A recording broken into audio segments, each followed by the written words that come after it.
I'm still making my way along this old logging road here that goes in behind Oompa Lake. Yeah, you can see that even though the road is an open area, there's still more snow on the road than there is off to the side of the road here. That's just because we're farther north. Like, I'm farther north now than the city, and the farther north you go, the more snow you're going to see, even up here. So, and you can also see that it's getting more cloudy the farther I go in here. There's fewer blue spots in the sky now. And, you know, like I say, that's usually the case when they call for a mix of sun and clouds up here. Most of the time it ends up being mostly cloudy. You know, that's because as much as I'd like to think that they can forecast the weather, they can't.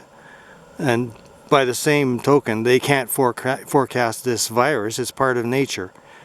And you hear all the big shots on the news and on the media saying, oh, this is going to happen and that's going to happen. They're a bunch of bullshitters. That's all they are. They don't know.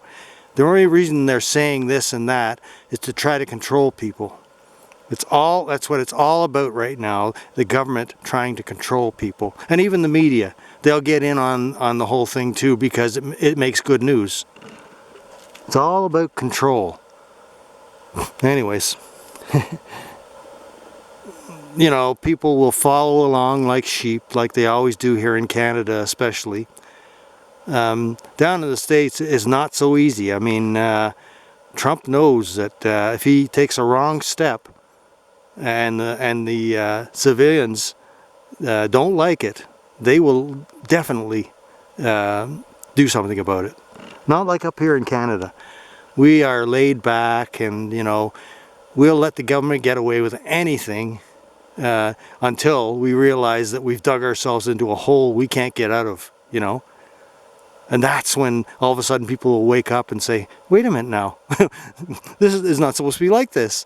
Yeah, and when it's too late, and then the government will already have control because they've already called the military back. And, you know, like I said, they didn't call them back to help us out. They called them back because they know if things, if they create laws that restrict people in such a way that people are going to start to sit up and say, hey, you can't do that, they're going to need the military.